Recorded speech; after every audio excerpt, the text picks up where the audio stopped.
welcome to a special episode of the Adventures in Advising podcast to celebrate and remember the life of Dr. Terry O'Banion, an individual considered as a visionary leader who challenged those in higher education to place student learning at the center of their mission. I'm Matt Markin, along with Ryan Scheckel. Ryan, what's this episode mean to you? Well, for somebody who started advising what feels like so long ago, there was always longer ago in my framework, whether it was attending a conference, reading something in the scholarship of academic advising. There was always presented to us this sort of starting point. And that starting point included Terry O'Banion's work. And so just personally, it's a little bittersweet why we're talking about it now and how we're going to be discussing it. But it's also, it's just so enriching, so encouraging to think about this heritage and really ultimately the influence that any one person can have on such larger conversations. So, it's like a lot of things in life. It's what you bring to it, and it's got many facets.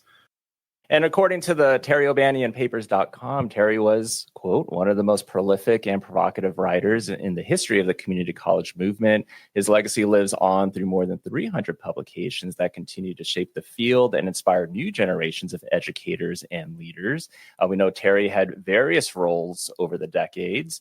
And we have our first guest on this special episode, and that is with Dr. Charlie Nutt, retired Executive Director from NACADA, the Global Community for Academic Advising. Charlie, it has been way too long. How are you? I'm doing wonderful. The best job I've ever had is retirement. I loved NACADA, y'all know that, and I loved academic advising, but I am truly loving retirement, guys. So we wanted to ask you first, if you can maybe tell us about your first impression of Terry and, do you remember the first time that you met him? I was Vice President for Student Development Services at Coastal Georgia Community College and attended the annual Community College Conference. And a good friend of mine from FSU was there, and he knew Terry O'Banion well. And so we had dinner, the three of us, one night. And I was totally in shock and in awe. And just the thought I was sitting there with Terry O'Banion just kind of took me back because, he was just an amazing person, but very down to earth, very, very easy to get to know. But he had such an impact on higher education, on advising, particularly community colleges within those pieces, because that was a strong part of his background. But just an amazing man. Did a lot of work, I think, for academic advising, particularly because he believed in it so much. Well, we know about Terry's work in publishing and scholarship and research, but could you talk a little bit with us about just the effect he had on the developing community of advising professionally at that time? Absolutely, Ryan. This was the first meeting I had gone to because I had not even been to a NACADA meeting yet. And so this is the first time I had heard of this strange thing called an academic advisor, because I was at a college with all the faculty were academic advisors. So it was a new world for me to hear about this, what Terry called a long impacting effect on students that most people didn't know existed. And his goal was to be sure that everyone understood what academic advising was, and that it was a profession, and that people needed training, people needed to be developed, people needed the connection with others in the field, and that was an important part of what he believed in making those connections. He also was very, very involved with working with, actually going on campuses and working with particularly community colleges, was my background with him. And if we're kind of sticking with this theme of academic advising, I know, Charlie, that you're retired, enjoying retirement, but how do you hope that maybe the organization of NACADA and the advising profession can continue to honor Terry's legacy in the years ahead? I think an important piece will be to do this type of project in which we're honoring him, and making sure people know who he is and his background and his impact on the field. But I also think that NACADA has to continue to be involved with the research perspective, which was what he was very connected to, and wanted to see more research in the field, wanted to see more professional development in the field. So I think if we look at what his impact was and take it forward, I think NACADA will continue to grow and will continue to expand, but particularly in regard to what we do for student success. So you shared a little bit about your first interaction with Terry, and I know that's memorable for sure. I know I've had similar feelings at dinners, at conferences, sitting next to people, I don't know, maybe named Charlie Nutt. But I know you've had other interactions, and over the years, is there anything in particular that, whether it was formally through a presentation or a conference or informally, that just really is a core memory that stuck with you for your relationship with Terry? Ryan, there was so many because, whether you just happened to run across them in the hallway at a conference, or whether back then, this was long before this technology was up and running. So, we did a lot by phone call within that and those types of things.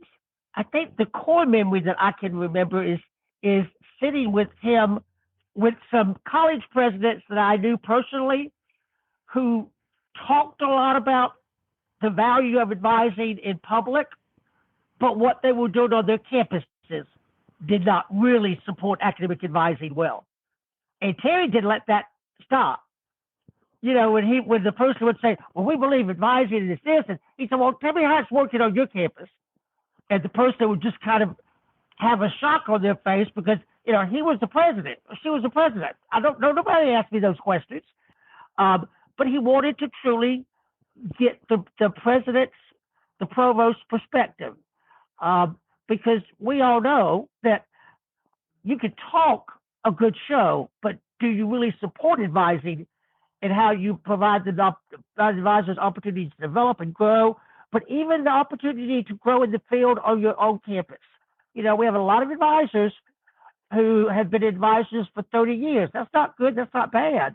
But sometimes it's because you have not given them any opportunity to grow beyond that position. Can they grow into a director role? Can they grow into a campus-wide role? Can there be other aspects? And so I think one thing Terry was clear on is he wanted advisors to truly grow professionally, but to be part of the campus dialogue about student success and to lead that dialogue, not to just have conversation fed to them, but to lead that. I'm so sorry. I'm near the only airport on St. Thomas Island, and of course a plane would just go over. I apologize, guys. Yeah, no worries. Totally fine. But for you, though, what qualities do you feel that Terry embodied that made him stand out as both a leader and a person? I think one of the things I remember so clearly about him in working with him over the years was he always wanted to hear other people's response.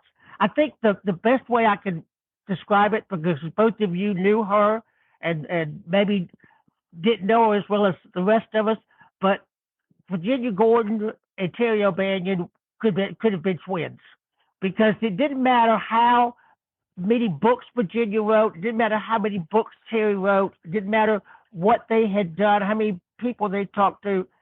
Virginia would always say, well, tell me what you're doing. Tell me what you're doing on your campus. And Terry did the same thing. It was that quality of having those conversations with others that really made a difference. I think that's what was important. I would watch him in meetings or in conferences and whatever, talking to an advisor and a president or a provost or whatever, and having the same conversation, so that it wasn't just the president who was supposed to talk about student success, that the advisor needed to be involved in building that on the campus. So I think that those are the pieces I remember so clearly about him. We were thinking about the idea of sort of the era, right? That time in academic advising when so much seemed to be changing so quickly, so many firsts were happening. And it's hard not to, in those moments, be mindful of the people who are still here and still with us. Absolutely. And can share those perspectives. So we're so glad that we can do this today. But it's also hard not to imagine what the next things might be. What are the next firsts? What are the big challenges? What are the fights that we need to have that from your unique position in retirement that you see facing us today? That's a good question. That's a really good question, Ryan. I think some of the challenges we have that we're going to have to continue to face is the technology use on campuses. I don't think we've truly got a handle on that yet. I think we ran like crazy during the pandemic years to pretend like we had a handle on technology in order to survive. And then I think we kind of let that go at that point as soon as we got back on campuses. So I think we have to continue to look at how to provide that, bringing technology, bringing advising together. I think we have to really have some strong conversations campus-wide about everyone's connection to student success and bringing together academic areas, student development services areas, advising areas, and having those conversations around the table so that we continue to move forward. I think that's a big one of the programs that I'm trying to remember what school I was at. I don't remember, but it was somewhere maybe in Michigan. But we actually spent a full day of the 3 days together defining what student success was and defining the strategies for student success. We had academic faculty, we had full-time academic advisors, we had administrators. It was a community college system, so there were administrators from all the campuses. The chancellor was there.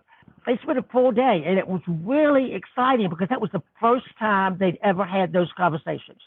It was the first time they had stopped to say, okay, how do we move forward with academic advising, and how do we keep it moving where we want it to go? And it was really exciting to see those. And I think that's something, Ryan and Matt, that this type of conversation we're having is so important to continue to have, to bring that forward as we think about moving forward. I've enjoyed retirement, so I've not been particularly have not jumped into the page, when Melinda was in the position, when Kyle's been in the position.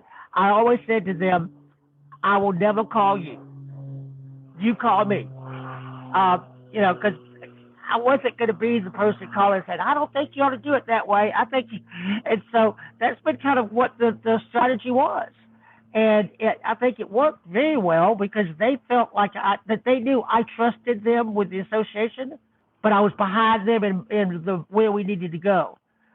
Because one of the things I think we continue to see, and I don't think we have a handle on it yet, unless y'all are seeing things much differently than I am, and you may be, but I still think as we bring new advisors onto campuses, I don't think we're doing enough professional development with brand new advisors about really what academic advising is, really how to define it, how to organize it, how to bring it together, and then how to connect with students in those conversations. And because of that, I think we've got to continue to build these conversations like this, but also, I'm an old fart. Bring some new people in. Bring the brand new advisors in. Put them on the spot about what student success is and how you move forward. Because those conversations are so important. And I think if we don't continue to have those, we're not really going to move where we want to move. I think the past, I want to say 4.5 years, for all of higher education, were pretty devastating with the pandemic and schools closing and everybody at the last minute. We went from people like you two, who were doing technology all the time, to people who never had done technology before. And all of a sudden they were doing everything online, and how you organize it, how you put it together. And I continue to say we need to build on that panic stage for the future because it set up a lot of wonderful programs on our campuses. And if we forget that and go back to the old days, we're not really going to move forward. I think it's the perfect way to say that. And Charlie, you're enjoying retirement, and we're so glad that you were able to join us on this podcast. It's great to have you back on the Adventures Advising podcast and to share a little bit about Terry O'Banion. Thank you so much for being on again.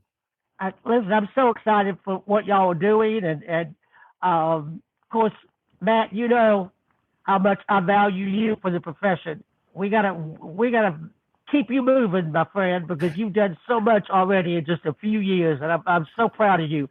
And it's just been amazing to see the work. Thank you so much again. I appreciate you. Thank you. It's good to see you, Ryan. So good to see you as well. Absolutely. Thanks, Charlie. Thanks. Take care, guys.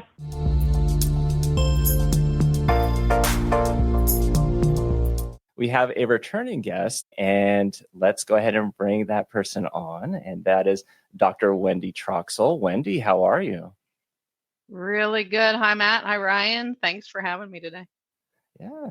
And, returning guest, Dr. Wendy Troxel, so Director of the NACADA Center for Research and Academic Advising and Student Success over at Kansas State University.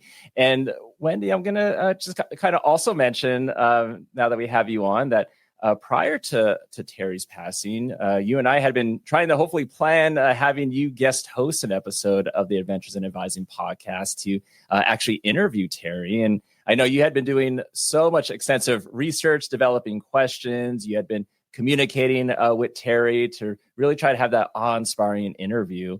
And I thought maybe this first question to throw at you would be, what were maybe some of those conversations that you had with him, and anything that stood out the most to you? Yeah, it's crazy timing, of this. I mean, I certainly have cited him for years, and, I advise doctoral students who cite him in everything, and so he had reached out to me when the new website came up, the O'Banion Papers website came up, to let us know it was there.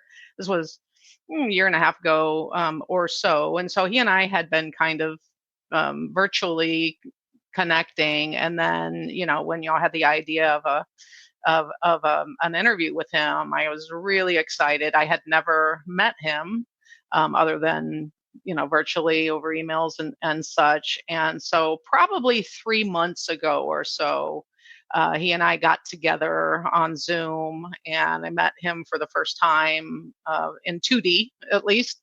And we had just this really fun conversation for a little over an hour. We just kind of kept talking and talking. And I said at the time, well, you might want to save some of this stuff for for our recording. And he was a little nervous about it, as he had some health issues, and just wanted to be sharp and wanted to be brilliant and delightful and prolific as and he was certainly with me. And so we had it scheduled, didn't we?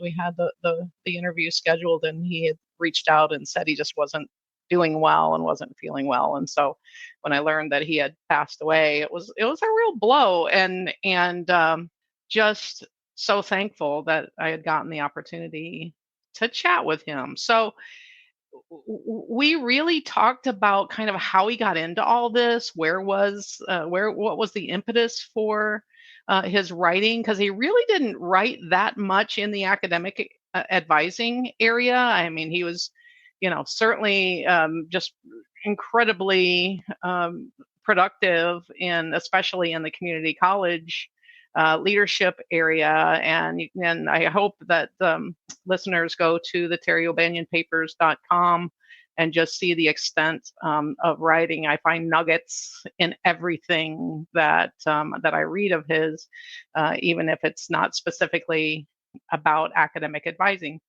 But one of the first things we talked about, there are a couple of things I want to get to at some point. First is the new terms these days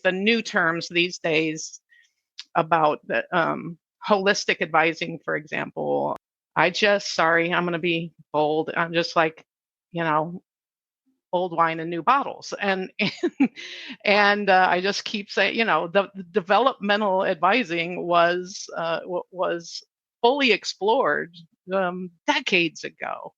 And so he and Burns Crookston are usually cited together. So about 1972, they both put out what is often cited, and Crookston's was called A Developmental View of Academic Advising as Teaching, and O'Banion's was An Academic Advising Model.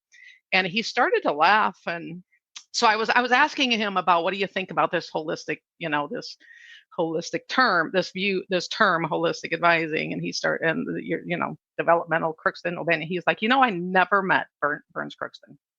He had never met him once, never talked to him, never collaborated with him or anything. So it's so interesting. He finds it, he used to find it fascinating to, that they were just linked in every dissertation and every lit review kind of thing. And so then we really started talking about, how he got into the advising space, and he used the term that many of us use. He's actually, the quote, "I stumbled into academic advising." And so, yeah, nothing new under the sun these days. And so he was dean of students at Central Florida Community College. It was called junior college at that time, starting in about 1960. And he was there for many years and was a faculty member as well.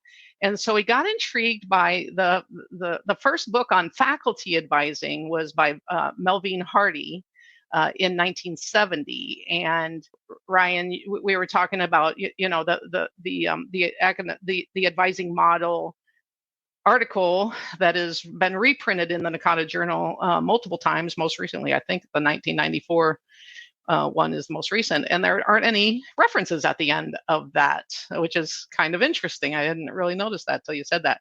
But he talked a lot about that book. He talked a lot about that faculty advising book. And, he was also, kind of a psychologist and had a sociologist brain. And so what he talked about was the conversations that faculty members and staff members, mostly faculty at that point when he was doing it, what the nature of those conversations was what got him really interested in digging deeper into this area. And even then, there was an emerging trend to having staff members hired for the role. And so he really thought about this kind of humanistic approach to working with students. And so and was also really interested in how faculty members, especially, and staff members are trained for the role, how they get professional development. So he did an experiment. He got a grant really early on and did an experiment about different advising structures. And he had, he worked with faculty with no training in advising, faculty who were trained in advising related elements. And then he had a group of both, and then he worked with students. And he said that he assessed satisfaction along the way, and we talked about satisfaction as a construct. But he was really interested in the nature of those conversations, and he talked about just one more thing, and then I'll get to questions, because I'm just kind of getting the dump of the initial part of our conversation. But he talked about working with students in a humanistic way. He said, I had a humanistic approach to talking with my advisees. And he asked every student 3 questions. Who am I? To reflect on these. Who am I? Where am I going? What difference does it make anyway?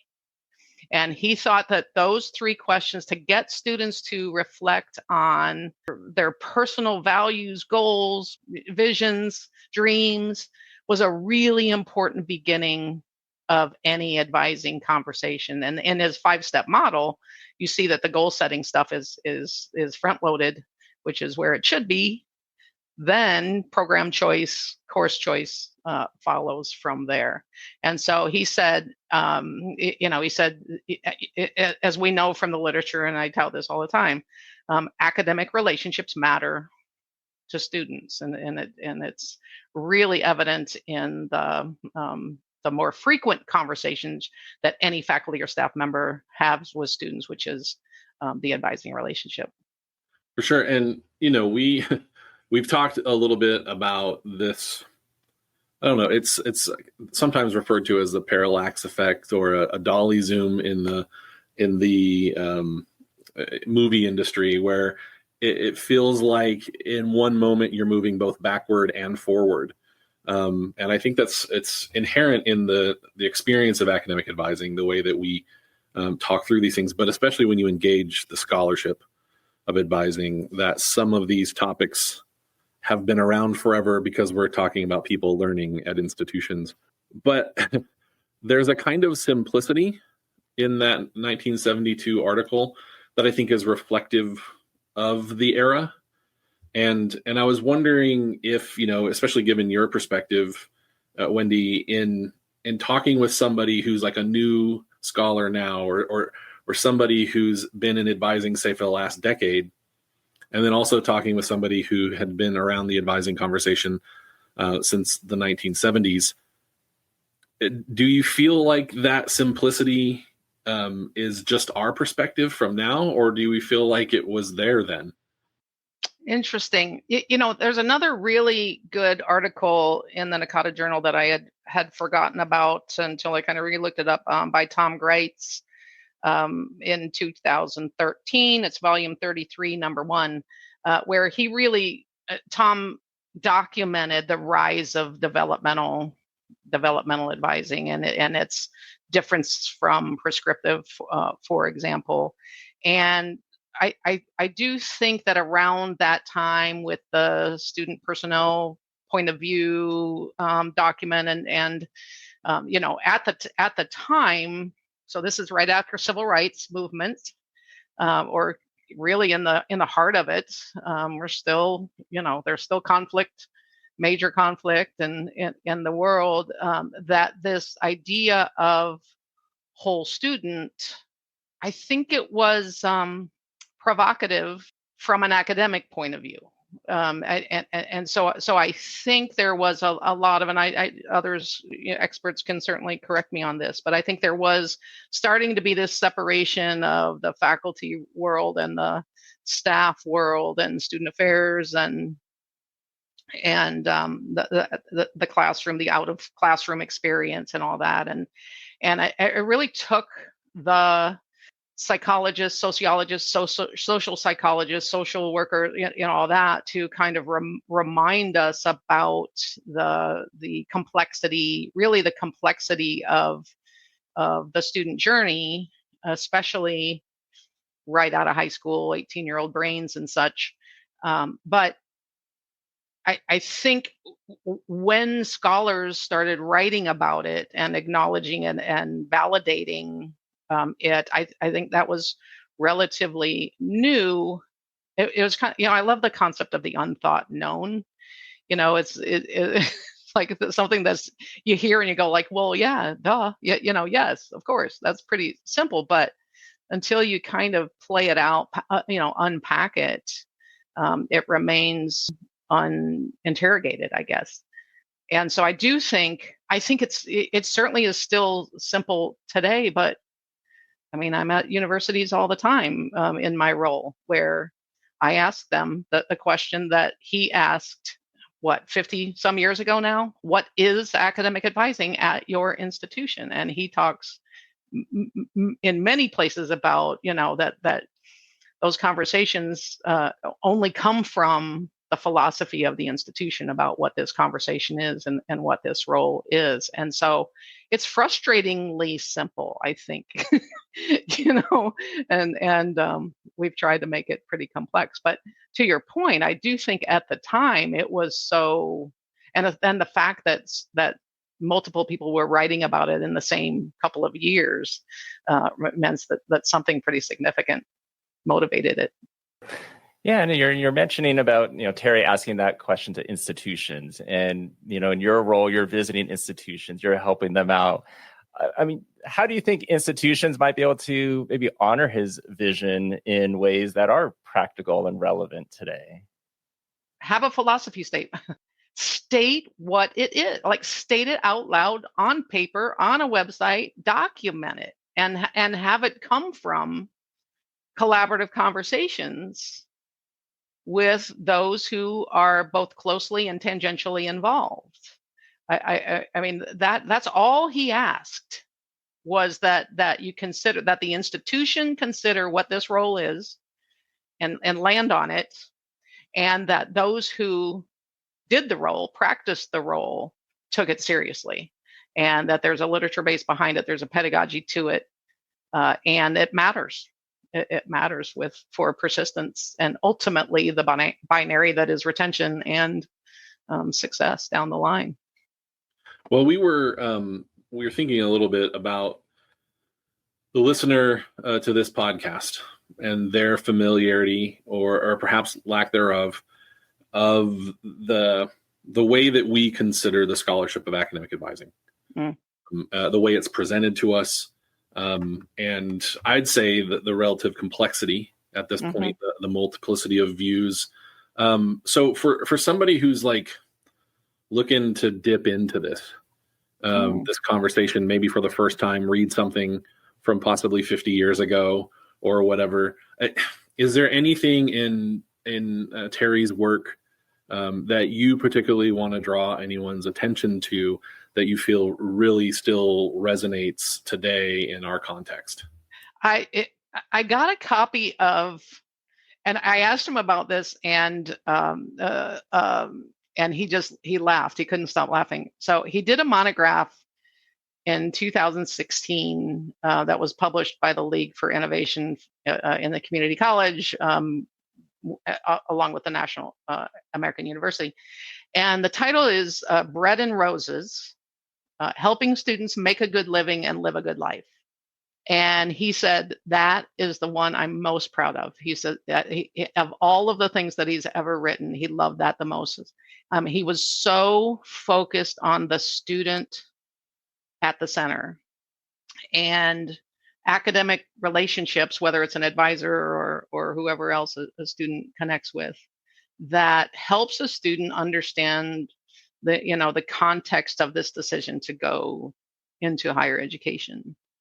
And he certainly was a believer in kind of some goal setting, career related goal setting, but his focus on the human and what to kind of balance their visions and dreams and goals beyond the career oriented stuff was really important to him. And so, I don't mind the term holistic advising. I actually think it's more appropriate to say that we advise students holistically.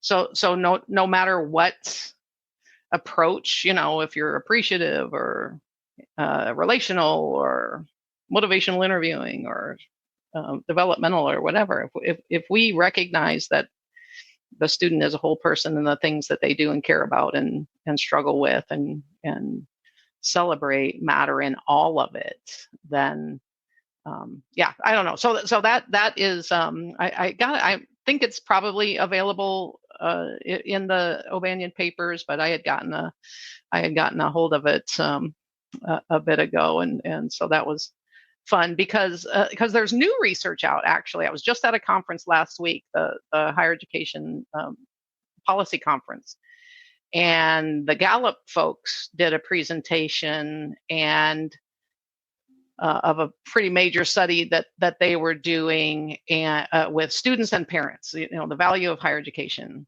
And so I wrote this down. I just want to make sure I have it. The results are that both parents and students acknowledge that getting a college degree is still relevant for helping prepare for a job, a career, or a skill set that helps them get ahead, but they don't necessarily name that job or that career. So that there is preparation because, students these days, and this better than I do, know that the landscape is constantly changing, technological advances, emergence of AI. They don't know what jobs are going to be available and what they're going to look like. but that college helps them prepare for a job, a career, and a skill set, as well as having skills that help them navigate a complex, ever more complex world is still a value, and that's good to see, and that would make him happy. But you mentioned a couple of times about like the human element of all of this. And with all these emerging technologies, all these changes, initiatives, priorities shifting, all of that, how do we still convince stakeholders that the human aspect is still important? Oh, man, if we could figure that out. We've got, you may be aware that through the Research Center, we're doing these little mini research projects, and the current one is on AI and advising. We just are finished step 1 of gathering some evidence, and step 2, if you're not in the respondent pool, send me an email, wgtroxel@ksu.edu, get into that respondent pool. And a number of universities last year did a similar kind of study that we're working with, and reading the responses from students, what are the benefits, what are the the challenges of AI in your advising relationship? We asked students this, and some of them said, if I can't use it, they shouldn't be able to use it, first of all. That's what some of them said. But others, they understand the efficiency aspect of it, as long as the information is accurate and correct, like degree audit stuff. But our students are less confident and less secure than we probably give them credit for, and that they give them credit for. So they do still want to talk with others, with knowledgeable humans who have been around for a little while. I think the tough part is even convincing the students of that. Though I talk with a lot of institutions about, how do we get our students to actually come to us? And like, you gotta find creative, compelling ways, to make it compelling for them. So, what an implicit and explicit messaging, is there?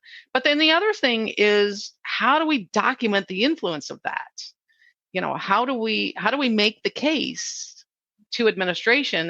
And I think that's the newest practical significant studies that need to be done, is what is the message about the importance of that human contact, and how does it show up besides, yeah, my advisor's nice, we talked about tomato season, and we talked, what matters in the things that they have goals about their success, about their figuring out how to navigate things. And so I think we do have to consider, at the institution level, at the unit level, at the department level, how to document those interactions and how to connect it to the intended outcomes of the unit. I mean, if the intended outcome of the unit is we're going to release holds, did you? Yes, no, okay, whatever. But if we need to make the case, which we do, for AI will allow us to do the more important things, to have these conversations, we've got to provide the evidence for that and assess it in some way. Looking over some of Terry's work from the past, one of the through lines is the technology question. I think just me offering an opinion, the concept of humanistic approach is in direct contrast with the mechanistic approach. So much of the literature post World War II, especially in the United States, was so positivist, logical, bureaucratic, and organized. How do we manage this massive influx of people, the diversity of people, the movement of people, and the transfer and college credit transcript process? Just historically speaking, what Terry and other contemporaries were writing about in the 70s was a response to decades worth of institutions trying to respond to the growth of higher education, particularly in the United States, and losing the point through that process of trying to just manage financial pressures, regulatory pressures, social pressures, and those sorts of things. And we've mentioned it a couple times here, that through his writing, he was in ways controversial or challenging or whatever.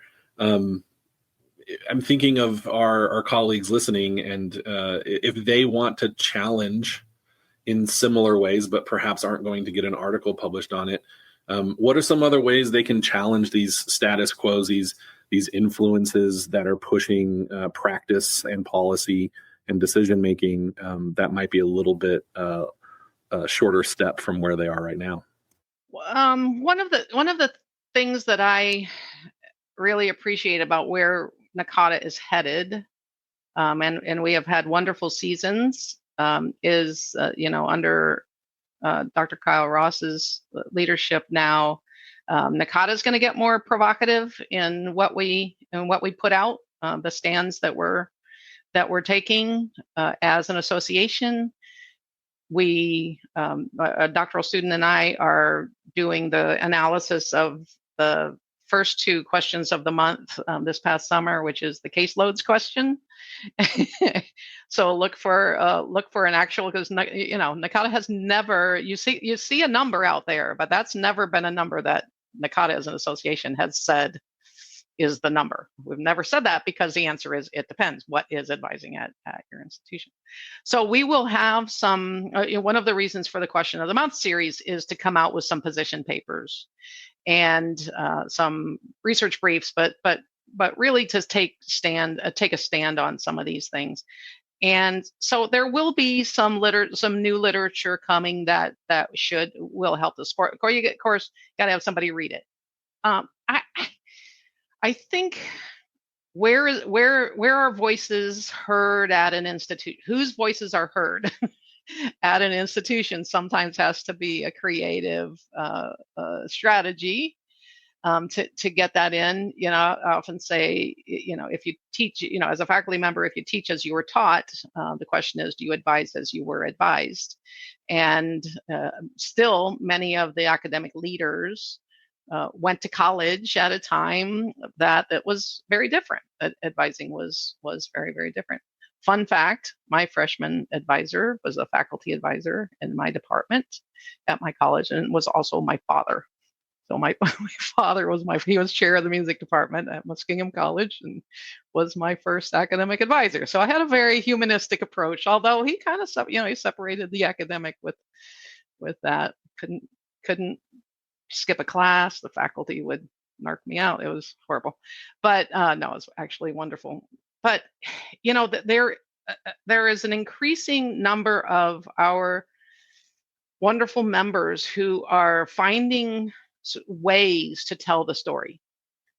In an hour, I have a meeting with one of our doctoral students who just got all the way to the president at her institution to tell the story of what the advising interaction means to persistence, retention, credit hours, GPA.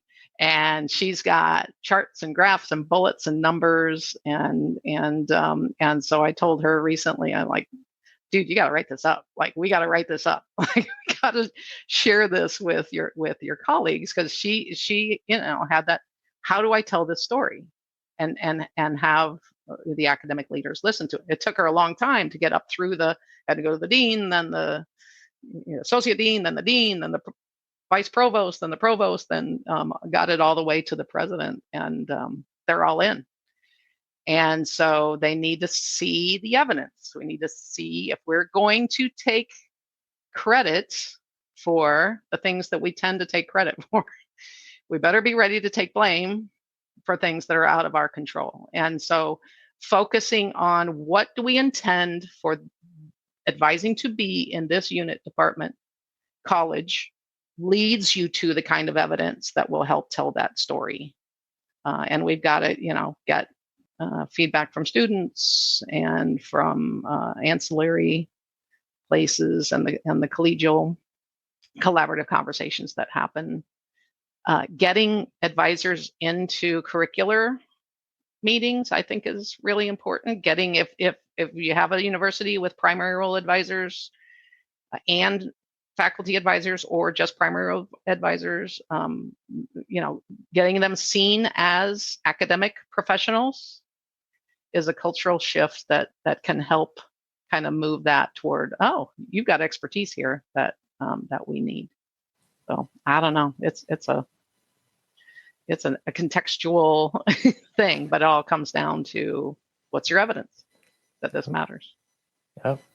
Getting them to the table, what's the evidence, getting that story told, and to maybe kind of bring it full circle. We started with, Wendy, you talking about get to have that conversations with Terry, getting to finally meet him virtually, the research that you were doing and preparing for the interview. Anything else you want to add, or how maybe Terry's maybe has influenced you personally? As a faculty member, and I read a lot of drafts, and a journal reviewer, I lead a lot of manuscripts, and I always challenge the authors to really think about why they're using sources that are decades old. Update your sources, more current sources, but this is anchor literature. I mean, this is anchor literature. There are a lot of things written these days that started there, and to really critically analyze the connections, the threads in the literature, and to make the case for. Don't be afraid. I would say don't be afraid to go back and read Eric White advising at the core in the General Education Journal, and Tom Greitz and the original works of Crookston and O'Banion. And Lowenstein, obviously, and Hagen. Just because they're old sources doesn't mean they are out of date. And so talking with him, he reminded me a lot of my dad, who's still alive and still writing. He writes historical fiction. He reminded me a lot of my dad, because I just would love to sit at his knee and just kind of hear his current thoughts about higher education. And he was still in the game. He just a few years ago helped Kansas State University open the Institute or the Department of Community College Leadership. And so he had connections to Kansas State pretty recently, just a few years ago. And so still really churning on the human aspect of this journey that in many ways hasn't changed, and in some really challenging ways has become ever more complex. And so I guess continue to find the threads. Don't just quote Terry O'Banion because your article you just read did. Go back and read the original stuff and reflect on it today, and then write stuff on that. Awesome. Ryan, anything to wrap us up? Yeah, I just especially encourage folks who've heard the name but didn't read it. It's so accessible, which for somebody who grew up through the development of the internet age is still a marvel and worth celebrating that we can have that kind of access. But I also know that there are some folks who work at community colleges and often don't feel represented in academic advising conversations. I know that there are people who are in primary faculty or academic staff roles who often don't feel represented in academic advising conversations. And you can find yourself. And it's scholars like Terry O'Banion who you may find that real resonance with if it's not somebody publishing today.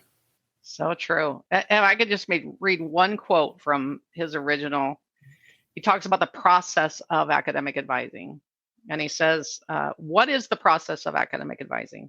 Too often, just reflect on where you are today.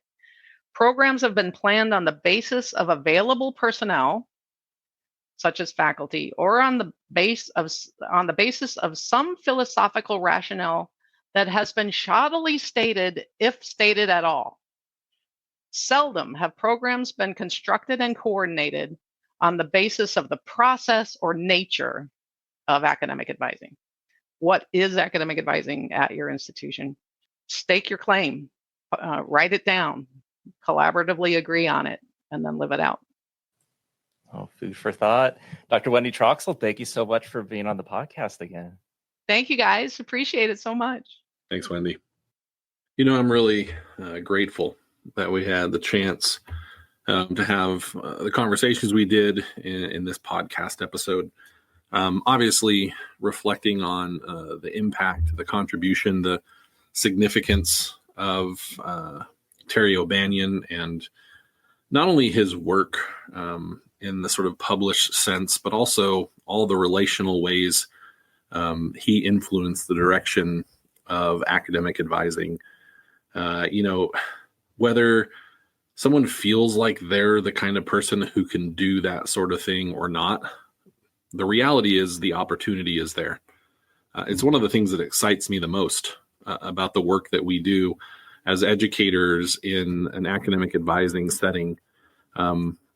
It's not just the effect we can have with our students in those interactions. It's not just the way that we can nudge practice and policy and perspectives at our institutions individually, but the conversation that we can contribute to in so many ways, whether it's volunteering in organizations, appointed or elected positions of leadership, presenting at conferences, informal conversations with colleagues wherever they may happen. And then, yes, of course, the published opportunities across the higher ed and disciplinary fields.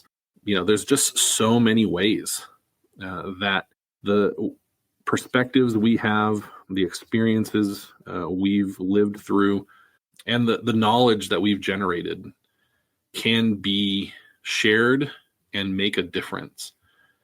If there is anything, I feel like my limited knowledge of Terry O'Banion really has solidified for me through these conversations. It's that very present and real opportunity. Yes, the world was different in the 60s and 70s, but I don't know that people are that different. Technologies change, they come and go, policy and leadership and financing, but advisors and students, organizations and institutions, at the core, they're people. And they're people like Terry O'Banion, and they're people like Charlie Nutt and Wendy Troxel and like our listeners. So that's one of the things that encourages me most. There's a sort of a melancholy about stopping and reflecting and thinking about someone who's not here anymore. And that's always going to be the case. But I'm also encouraged by not only the legacy, but the challenge that Terry O'Banion presents to everyone through his work and through his life and through his impact on other people. And a challenge that is also somewhat with an edge, being willing to address things that aren't quite right. Being willing to have conversations that maybe challenge the status quo or hold others to account for perhaps their walk not aligning with their talk. That's something that's always present as well. We can nudge, we can shove, we can gently guide, we can put our thumb on the scale. The question is, will we? And I'm so encouraged by the example of those who do, those who engage in the conversation in the many, many different ways and different scopes and scales that you can. It's one of the reasons why we're doing what we're doing right now. And I'm so glad for the history that all of those efforts are built upon, and that includes the life and work of Terry O'Banion.